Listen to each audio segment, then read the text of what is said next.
y tienen la palabra ya por turno de 15 minutos. Y después intervendrán los miembros, me vais diciendo más o menos para saber yo quién, para ir apuntando. Bien, muchas gracias. Pues muchísimas gracias, presidente, por darme la oportunidad de estar aquí con todos ustedes y, por supuesto, diputados y diputadas, por... Se puede quitar el material si quieres, sí. Estará más cómodo, no hay ningún problema. Y, por supuesto, diputados y diputadas, también agradecerle por haber abierto este debate que todos consideramos que es de una gran importancia. Yo, la razón por la que estoy aquí, además soy médico y además de médico, llevo investigando en el campo de los cannabinoides de hace ya 30 años. Investigando en las dos facetas. Por un lado, la utilidad terapéutica de estos derivados. Aquí un énfasis en particular en lo que es el dolor crónico, es donde más he trabajado. Y por el otro lado, la otra faceta, la peligrosidad de esta sustancia como droga de abuso. En las dos facetas he trabajado. Entonces, con estas características vamos a hablar del cannabis. Entonces, el cannabis todos sabemos muy bien lo que es. Estamos hablando de una sustancia que hace ya 5.000 años que se conoce que se utiliza en terapéutica. Los primeros escritos, 2.700 años antes de Cristo, ya nos hablaban de la utilización terapéutica. Pero claro, estamos hablando de una sustancia que desde hace ya 5.000 años se utiliza con fines terapéuticos y también con fines recreacionales. Entonces aquí, déjeme que haga un primer énfasis y es, por favor, separemos estas dos cosas. Aquí estamos hablando de un debate sobre la utilidad terapéutica. No estamos hablando del uso recreacional de esta sustancia. Yo creo que esto, desde el primer momento, es muy importante de definirlo. Posiblemente mi discurso sería diferente si hablara de uso recreacional. Hace 5.000 años, claro, pero hace menos de 60 años que se conocen los principios activos de esta planta. El delta-9-tetrahidrocannabinol lo escribió en 1964 Rafael Mechula, y esto es muy reciente, porque recordemos que otros alcaloides, como la morfina, hace ya más de 2 siglos que se conocen. Por lo tanto, un conocimiento muy reciente. Y el mecanismo de acción, más reciente todavía. Más reciente todavía porque hace solo 30 años que sabemos cómo actúan estas moléculas. Y actúan de una manera tremendamente selectiva. Parece que nuestro cerebro estuviera preparado para recibirla. ¿Por qué? Porque hay receptores. Lo mismo que una llave se mete en una cerradura, estos derivados del cannabis van a activar estos receptores. Receptores que sabemos que son extremadamente abundantes y están acoplados. Veo que hay personal sanitario, por lo tanto, conocen perfectamente lo que son los receptores acoplados a proteína G, y estos receptores a proteína G son los receptores donde actúan prácticamente todos los fármacos, y resulta que son los receptores a proteínas G más abundantes en el cerebro. Por lo tanto, el potencial que tienen realmente es muy importante. Potencial para modificar funciones fisiológicas y potencial para poder intervenir en ellos para poder tratar patologías. Pero, a pesar de este avance reciente, la mayor parte de los estudios están en animal de experimentación. Aún hay poco en el humano. No solo porque el avance ha sido reciente, sino también porque hay un hándicap. Se trata de una droga de abuso.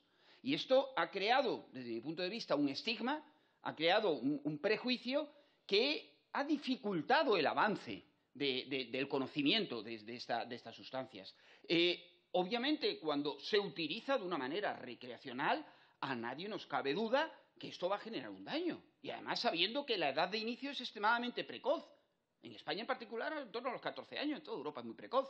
Y obviamente un consumo precoz de esa sustancia va a generar, todos lo sabemos, alteraciones cognitivas. Tenemos publicaciones nuestras en Nature describiendo el mecanismo de producción de estas alteraciones cognitivas, alteraciones de rendimiento, alteraciones de posible psicosis, obviamente, el uso recreacional, alteraciones en la conducción de vehículo, que esta es una asignatura.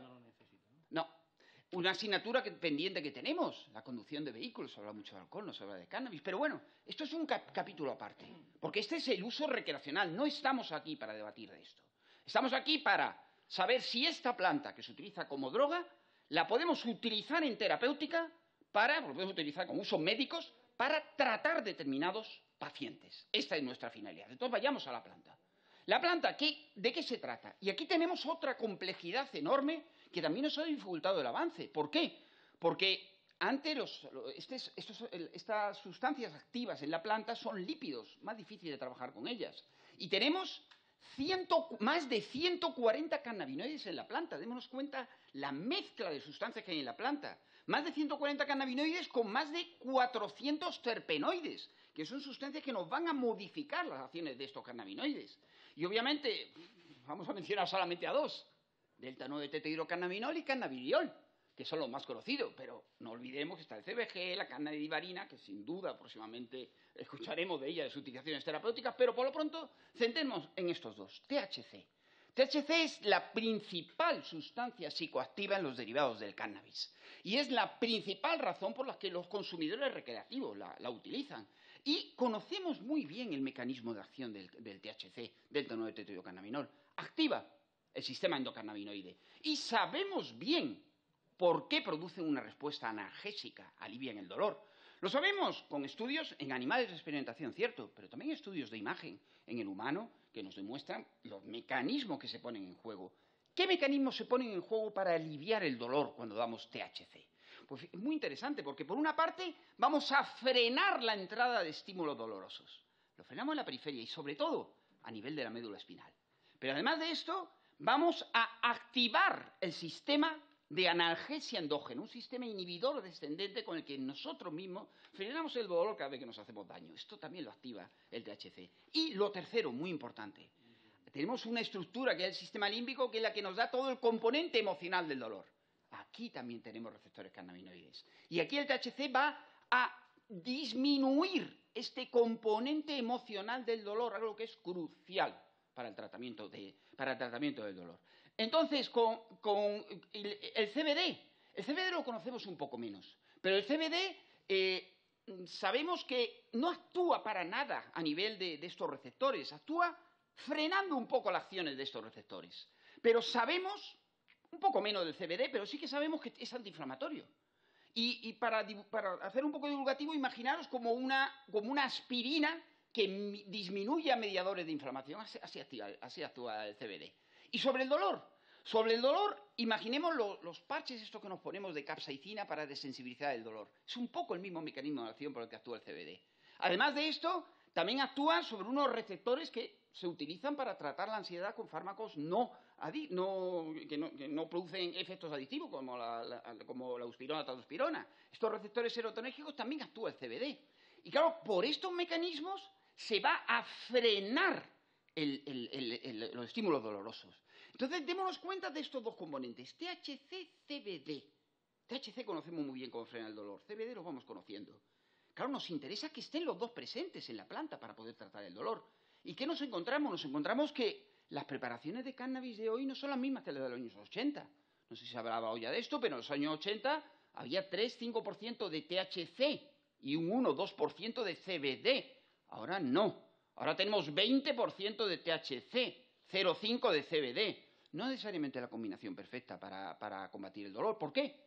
Porque cuando juntamos THC y CBD, no sumamos, multiplicamos. Multiplicamos algunos efectos. Restamos el efecto psicoactivo del THC, pero aumentamos la analgesia, aumentamos el efecto antiinflamatorio. Por lo tanto, nos interesan unas preparaciones determinadas, con unas concentraciones determinadas. Y tenemos conocimiento del mecanismo de acción de estos principios activos. ¿Cómo trasladamos ahora esto al paciente? Y este es el reto. ¿Por qué? Porque, claro, aquí es otro punto importante. No estamos hablando de un medicamento. Si estuviéramos hablando de aprobar un medicamento, estaríamos en la Agencia Española del Medicamento. Estamos en el Parlamento. ¿Estamos en el Parlamento para qué? Para intentar regular la utilización de una planta con fines terapéuticos. No es aprobar un medicamento. Esto es muy importante que lo tengamos en cuenta, ¿eh? Porque para aprobar un medicamento, naturalmente que hacen falta estudios multicéntricos, a doble ciego, comparado con placebo, en los que se conozca perfectamente la sustancia que damos, la forma galénica. Esto evidentemente no lo vamos a hacer con una planta, pero es que no pretendemos esto. Medicamentos hay, claro que los hay. Tenemos ya 2 aprobados por la Agencia Española. Sativex, THC, CBD, la misma cantidad. ¿Para qué? Para tratar la espasticidad asociada a la esclerosis múltiples, y el Epidiolex, CBD puro, para tratar en niños epilepsias refractarias. Estos son los medicamentos, pero no. Aquí no estamos para discutir la aprobación de un medicamento, estamos para discutir que es preciso una regulación para que esta planta, que tiene sus riesgos, naturalmente es una droga de abuso, pero para conseguir que aquellos pacientes que lo necesitan, el beneficio pueda superar al riesgo. Para esto es para lo que necesitamos una regulación. Y entonces, claro, nos tenemos que ir al paciente. Nos tenemos que ir al paciente para ver exactamente en qué margen nos estamos introduciendo. ¿De qué paciente hablamos? Yo, claro, me voy a mi campo, que es el que mejor conozco, el del dolor. Y les diré también que el del dolor es la principal razón por la que los usuarios del cannabis médico utilizan esta sustancia. Lo utilizan para tratar el dolor. Entonces, vayamos a un cuadro de dolor. Un cuadro de dolor, ¿en qué paciente deberíamos de regularlo? Desde mi punto de vista, deberíamos regularlo en pacientes con dolor crónico refractarios a otra medicación. Este es mi punto de vista. ¿Por qué? Porque medicación disponemos, sí, pero miremos lo que dispongamos. Para el dolor, ¿qué tenemos? Disponemos los AINES, analgésicos y antiinflamatorios no esteroideos, que para un dolor suave, pues vienen bien. Disponemos para un dolor severo, disponemos los opiáceos, con todas las limitaciones de adicción, constipación, náuseas que generan. Y para dolores refractarios tenemos anticonvulsivantes, tenemos antidepresivos. Pero a pesar de este gran arsenal disponible y aceptado como medicamento, hay pacientes que son refractarios al tratamiento del dolor. Hay pacientes en los que están, muchos de ellos, polimedicados. Y a pesar de estar polimedicados, no consiguen un alivio del dolor. No consiguen un alivio del dolor y se encuentran con los efectos indeseables de estas sustancias. Los AINE, lo sabemos, gastrointestinales, renales, hematológicos, los opiáceos, que decir, tiene la lista que hay, desde adicción hasta muchísimos otros, y los otros que se utilizan como antidepresivos y anticonvulsivantes, pues también tienen alteraciones de ganancia de peso, alteraciones de mareo, de disminución de líbido, muchísimo efecto indeseable. Por lo tanto, nos encontramos ante pacientes polimedicados que sufren los efectos indeseables de esta polimedicación y que no se consigue un alivio del dolor. Es aquí donde yo creo que debemos de regular. ¿Y tenemos evidencia? La respuesta es sí, tenemos evidencia. Les pasé esta mañana un artículo publicado, que yo me imagino que los compañeros Celso Arango y Néstor Sherman esta mañana lo comentarían quizás, en la que acaba de salir publicado el mes pasado en una revista de impacto, Frontiers in Medicina, por supuesto revisada por pares, en la que se hace un estudio prospectivo observacional. No es un estudio regulatorio, evidentemente, no estamos hablando de un medicamento, Estamos hablando de regular una sustancia para utilización médica. No estamos hablando de aprobar un medicamento. Por lo tanto, no es un estudio aleatorizado a doble ciego, no. Es un estudio observacional, el que les he presentado, el último, en el que hay 10.000 pacientes, una cifra considerable, en un país que ha regulado, un país, por cierto, de un gobierno conservador de hace muchos años, como es Israel, que ha regulado el cannabis de hace ya muchos años y que ha permitido estos 10.000 pacientes un seguimiento de 6 meses. Es decir, empezamos al punto cero, a 6 meses, ¿qué es lo que ha pasado? A nivel de eficacia y seguridad. Obviamente, para nada estamos hablando de porro terapéutico, estamos hablando de un vaporizador con unas concentraciones determinadas de productos controlado por un personal sanitario. Esto es lo que aspiramos. No a un porro terapéutico, ni mucho menos. ¿Y cuál es el resultado? Pues el resultado, les he pasado a ustedes el estudio, es que el 70% encontrarán un beneficio. ¿Un beneficio en qué? En el alivio del dolor y sobre todo en algo muy importante, la calidad de vida de estos pacientes. ¿Efectos indeseables? Lo sabía, por supuesto que lo sabía. Pero olvidemos aquello que dijimos para el uso recreacional, porque nada de esto ha aparecido en el estudio. ¿Qué es lo que ha aparecido? 3 efectos indeseables. Mareos, sequedad de boca y aumento del apetito. Por supuesto que los hay. Entonces, ¿qué conclusión nos encontramos? Nos encontramos con la conclusión de este estudio, que en determinados pacientes, regulando esta planta, que no es un medicamento, podemos tener un beneficio que supera al riesgo. Y que este riesgo es pequeño en estas condiciones. Entonces, mi propuesta como experto y ante esta evidencia científica, ¿cuál sería? Sería lo primero, recordar que para nada estamos hablando de aprobar un medicamento, para nada estamos hablando de un porro terapéutico, para nada estamos hablando de la regularización de una sustancia para uso recreativo. Estamos hablando de un uso medicinal, estamos hablando de unos pacientes que tienen una necesidad no cubierta con la medicación actual. Y esos pacientes que tienen una necesidad no cubierta con la medicación aprobada actualmente, nos encontramos que hay una planta que tiene unos principios activos que conocemos, que conocemos cómo funciona, que tenemos evidencia científica mediante estudios observacionales, que es capaz de producir un beneficio. Pues entonces, este es el presente y es lo que creo que necesitamos, regular la utilización de esa sustancia, como la mayor parte de los países europeos lo han hecho, independientemente de que sean gobiernos conservadores o progresistas. Y futuro. ¿Cómo veo yo el futuro? Yo el futuro no lo veo en una planta, el futuro lo veo en un medicamento. Pero claro, esto es futuro. Y ahora nos encontramos con unos pacientes que tienen unas necesidades hoy, no mañana cuando hay un medicamento. Y el futuro sí, el futuro veo que hay un sistema endocannabinoide que tiene un potencial enorme en nuestro cerebro. Y este sistema endocannabinoide resulta que todavía no lo hemos explotado. Podemos perfectamente identificar aquellos componentes en la planta que actúan en ese sistema y ahora sí hacer estudios aleatorizados a doble ciego con control de placebo para desarrollar medicamentos. Pero en el momento actual no tenemos esto. Por lo tanto, creo que es nuestra obligación regular la utilización de esta planta con la finalidad de que los pacientes que actualmente necesitan un alivio puedan utilizarla. Y, obviamente, hay evidencia científica, mediante esos estudios observacionales, que se puede conseguir un alivio en determinados pacientes, que hay que identificar muy bien. Obviamente, en ningún momento estaríamos hablando de niños, siempre, cuando hay un THC, tienen que ser adultos. Y por ello, yo les considero que es necesaria una regulación con la finalidad de que podamos mejorar la calidad de vida de esos pacientes que con los medicamentos aprobados actualmente resulta que su calidad de vida a veces es deficiente. Muchas gracias. Muchas gracias, señor Maldonado. A continuación, le vamos a ir dando la palabra a los grupos parlamentarios por un tiempo de 3 minutos y de menor a mayor. Y, en primer lugar, tiene la palabra por el Grupo Parlamentario Bildu el señor Ruiz de Pinedo Undiano. Muchas gracias, señor Maldonado. Yo creo que sus exposiciones y con el artículo, además, que nos han mandado, es suficientemente claro y apunta realmente dónde está el objetivo de la regulación.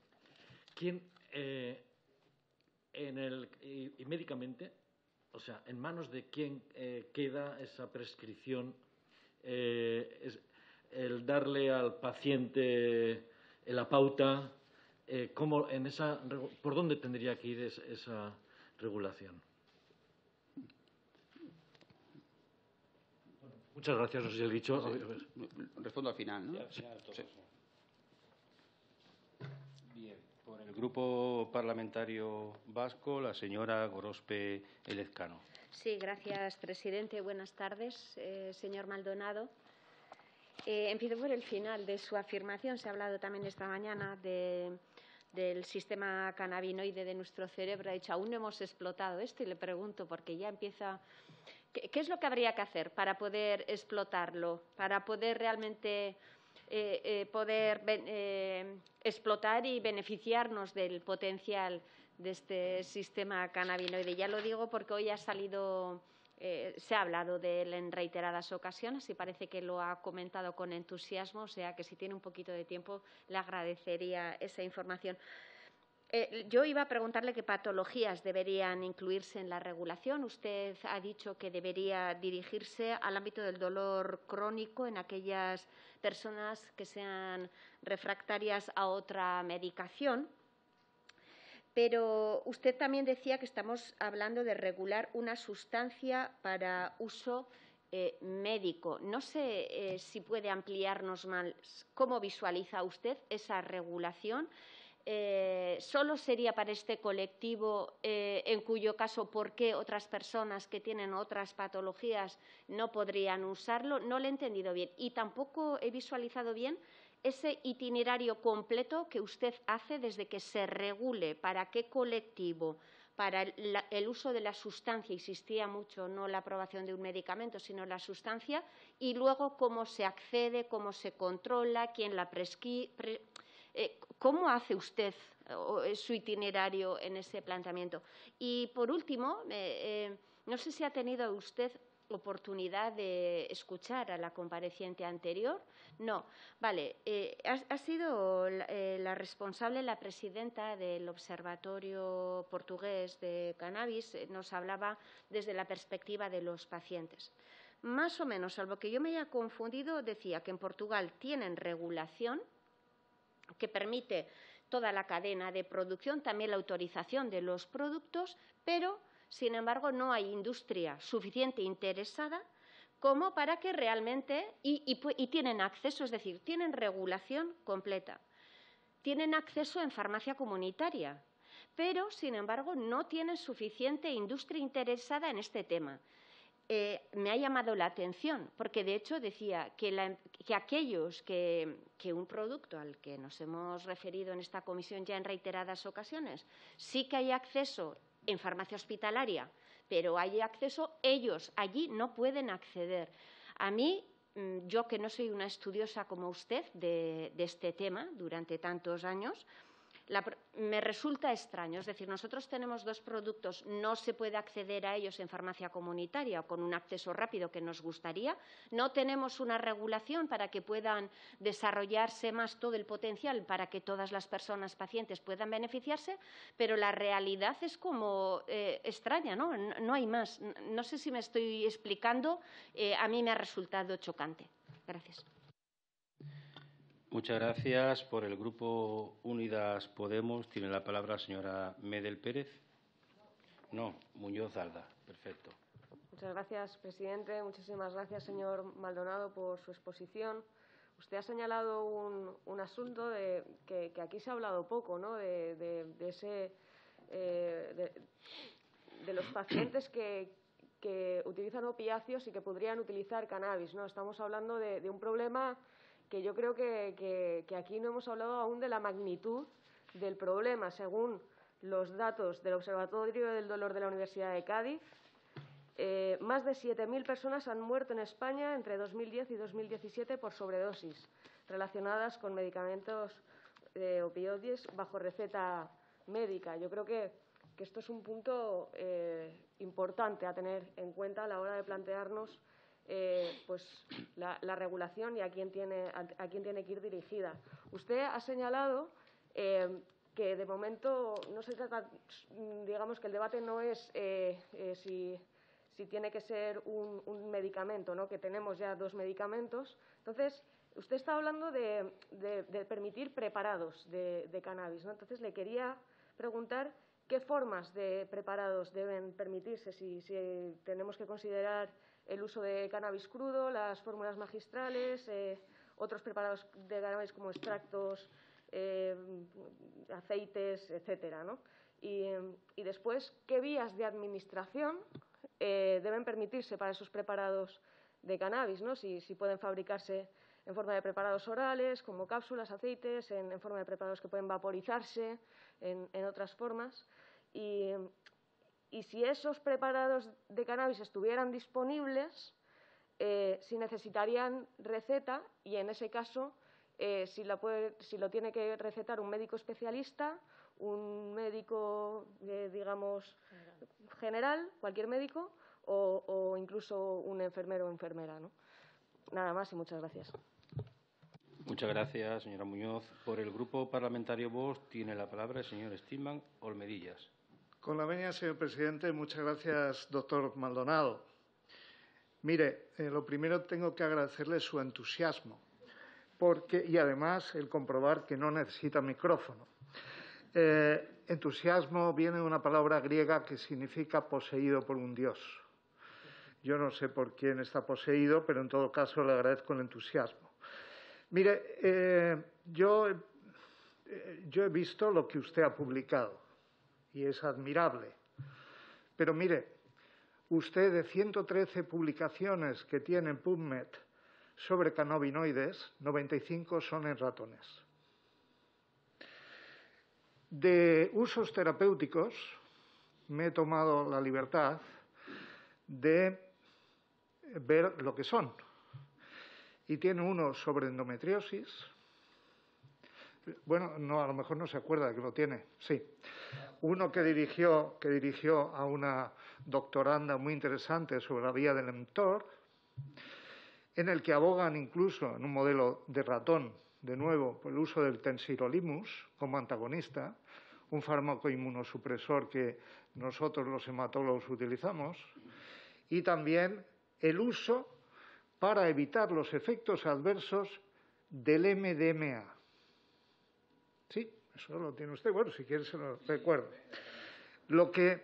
Una vez dicho esto, yo, claro, yo que soy médico, voy al up to date, y bueno, yo espero que en algún momento, pues bueno, usted naturalmente será citado ahí, estoy seguro, ¿no? Pero claro, el up to date cita fundamentalmente lo que dice Volkov, doña Nora, ¿verdad? Y a la que usted conoce, además, de conversaciones. Entonces, claro, usted no es un experto en terapéutica. Yo no veo en sus publicaciones, perdone usted, yo cuando yo veo que es un experto en cannabis y en cannabinoides, pero lo que digo yo es que usted, pero refúteme, los modelos murinos son los que usted domina. Por lo tanto, yo, sinceramente, a menos de que usted me enseñe, no una publicación, oiga, aquí no se viene con una publicación, aquí se viene con ensayos clínicos, con metaanálisis, con revisiones sistemáticas. Oiga, se viene aquí preparado en ese sentido porque, doctor Maldonado, mire, nosotros no atendemos a los sentimientos, nosotros atendemos a la razón. Y la razón es la ciencia.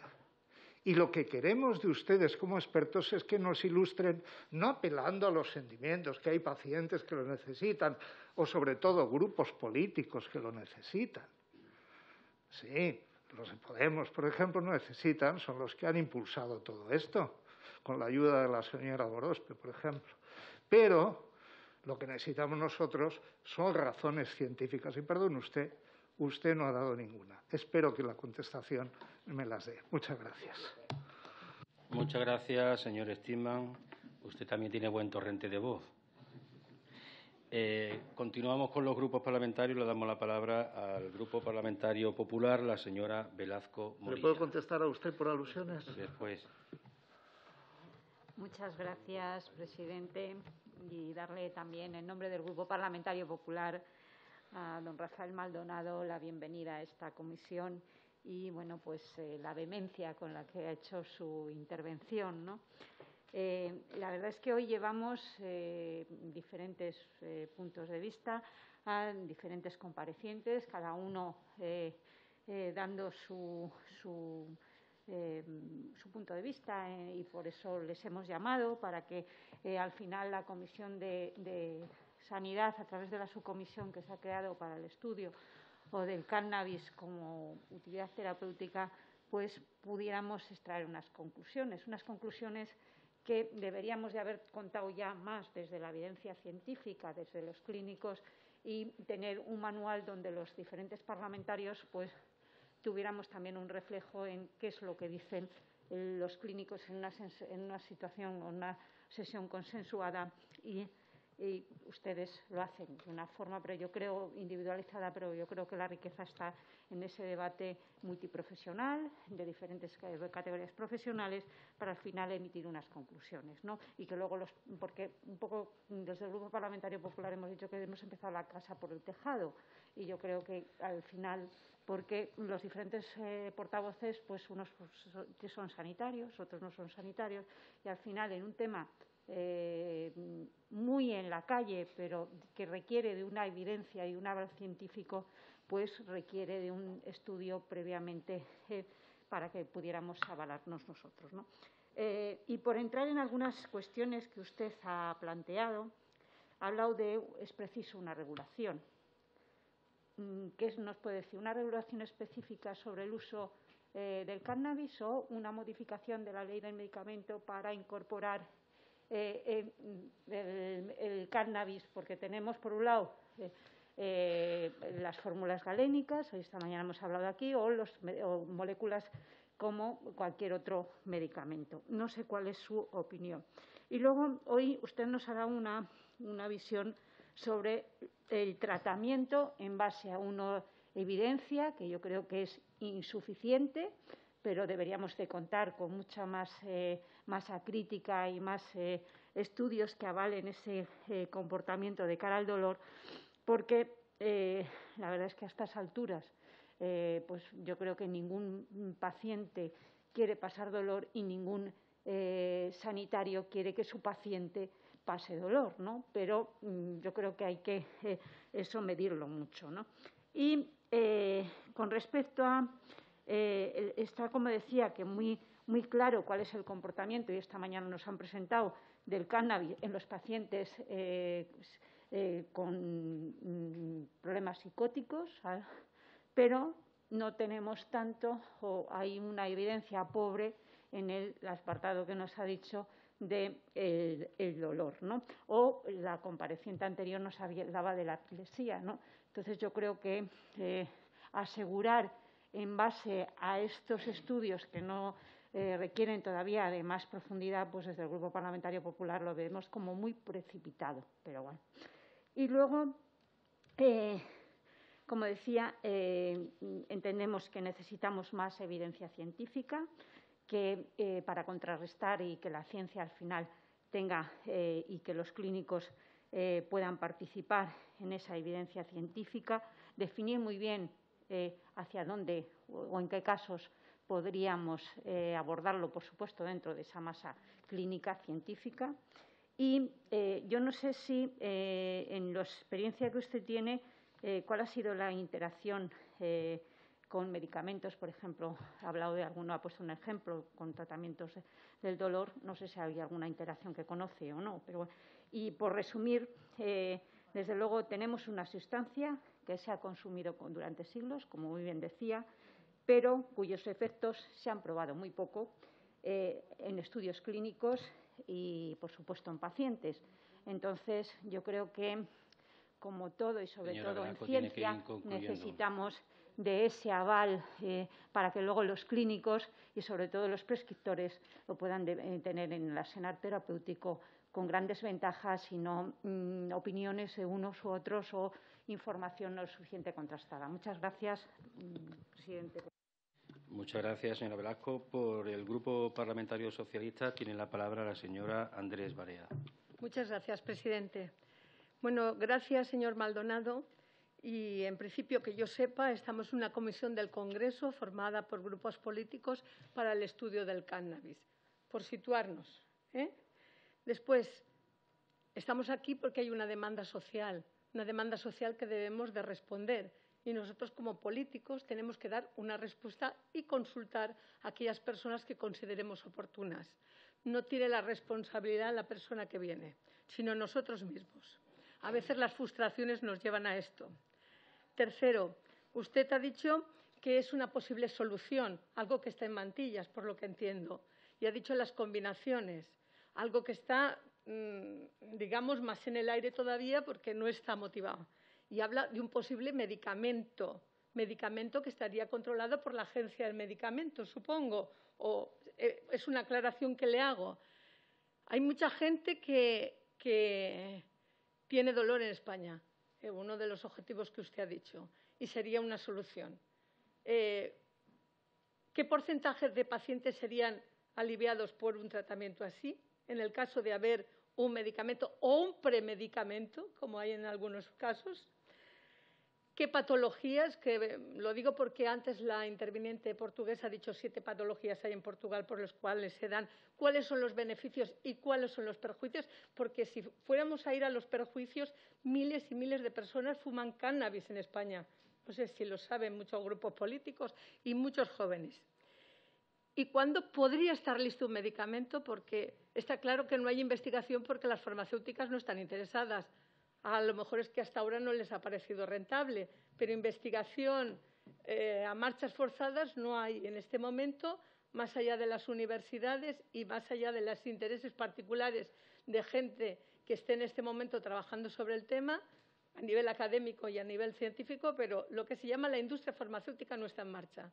¿Cuándo podría estar supuestamente esto en funcionamiento y bajo la Agencia del Medicamento, y sería una solución para muchas personas. Muchas gracias. Muchas gracias, señora Andrés. A continuación, y con la posibilidad de dar respuesta a las preguntas que se le han hecho al señor Maldonado, le damos la palabra.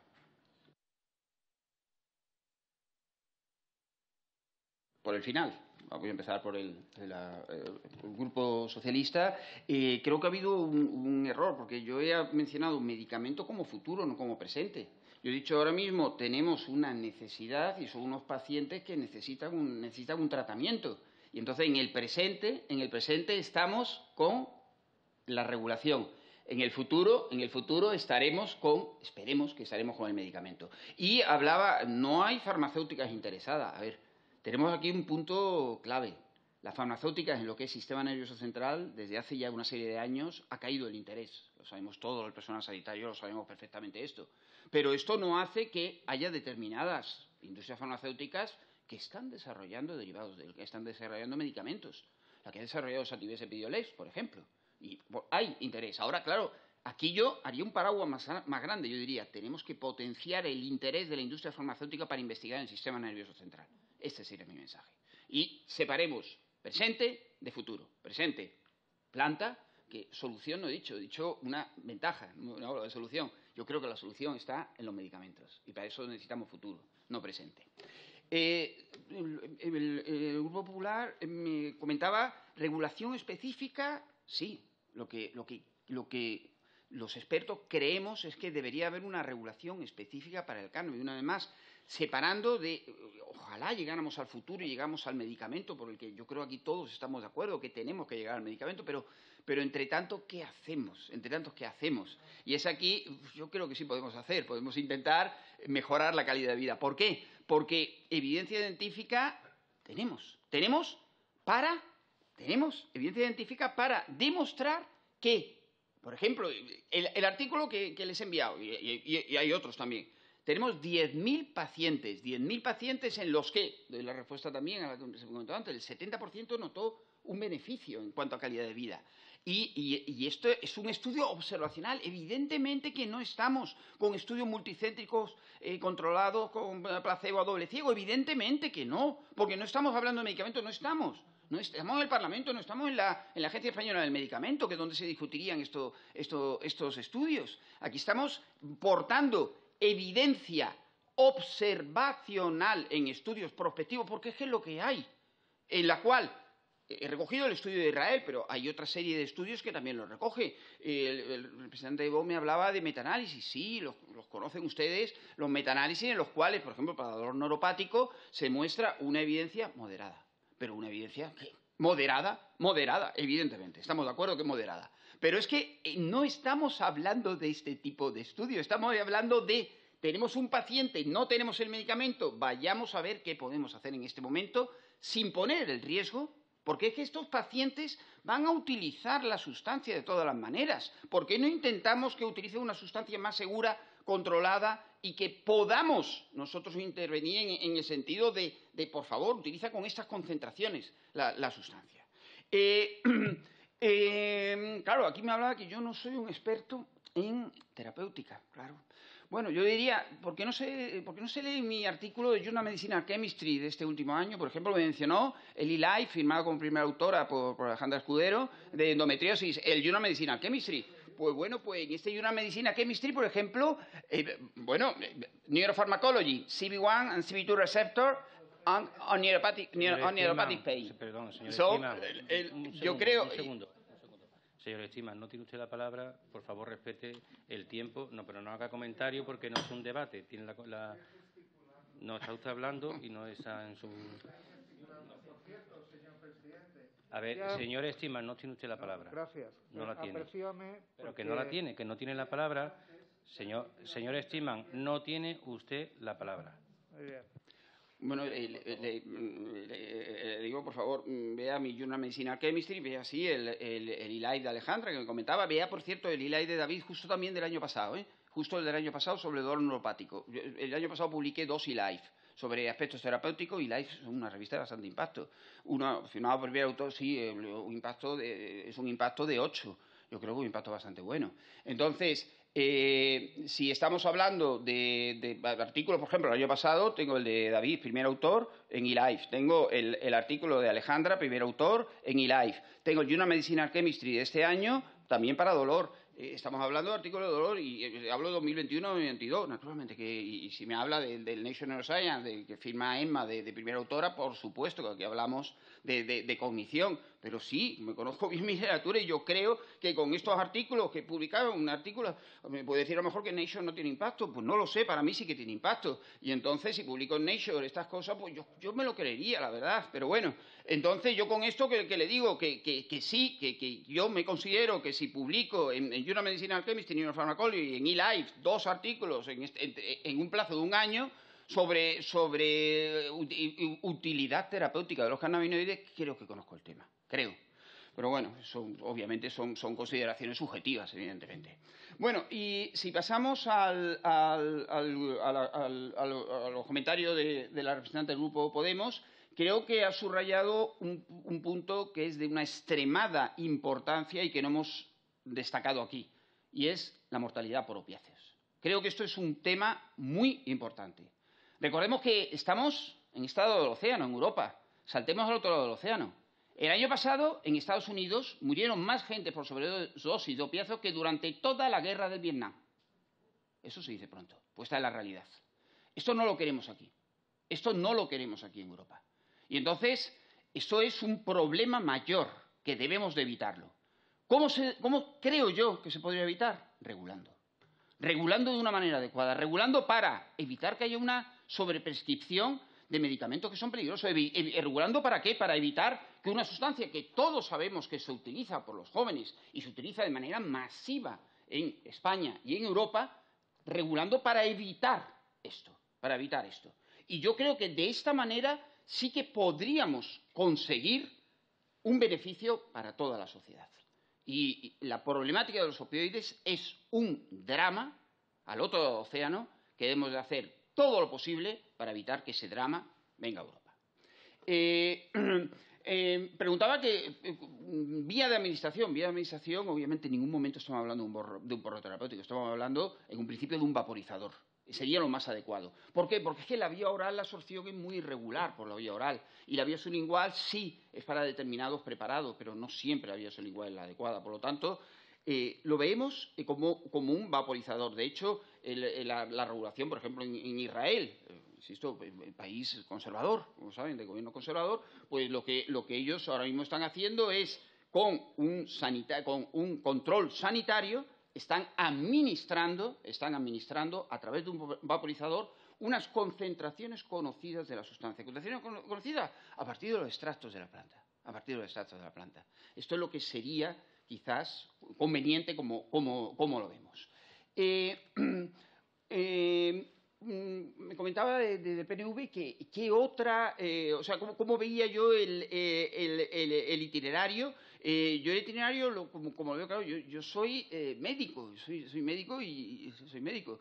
Y además de ser médico no tengo el conocimiento del procedimiento preciso. Esto es a ustedes, a quien les toca decidir. Pero obviamente yo como lo veo es un control sanitario que permita evitar el riesgo y un control sanitario que permita obtener el beneficio. Veamos el caso de Israel. En el caso de Israel tenemos a un personal, un personal sanitario, a una nurse, un enfermero, enfermera, que es quien se encarga de controlar la sustancia. Y obviamente prescrito por un médico, naturalmente. Pero tiene que haber un apoyo sanitario por medio para controlar. Y obviamente estamos hablando de donde yo lo veo más claro es en el dolor crónico, porque creo que el dolor crónico lo conozco un poco. Y entonces, pero aparte del dolor crónico, hay otra serie de indicaciones, por supuesto, como sería los cuadros por ejemplo, de émesis como antiemético. Esto está aprobado para administración compasiva, está aprobado. Los cuadros de caquexia en enfermos terminales, en los cuales hay que aumentar el apetito. Determinados cuadros neurodegenerativos, como creo que se ha postulado aquí en la presentación anterior, en lo cual, obviamente, la evidencia es menor, pero, bueno, Hay determinados países que lo han regulado. Y por último, del Grupo Bildu, ¿hacia dónde iríamos? Pues yo diría, yo por ejemplo, el modelo de Israel a mí no me parece para nada malo. El modelo de Israel es un modelo en el que con una prescripción médica, como siempre, con un apoyo sanitario, claro, para esto se necesitan recursos sanitarios, este es el problema. Con esto se administra, no un medicamento, no estamos hablando de futuro, estamos hablando de presente, se administra, se prescribe una planta que no es un medicamento y que nos faltan los estudios autorizados a los de ciegos para de esta manera intentar obtener un beneficio sin poner en riesgo al paciente. Pues muchas gracias, señor Maldonado López. Le agradecemos su participación y la exposición en esta comisión y, no habiendo ningún punto más que tratar, levantamos la sesión. Muchas gracias.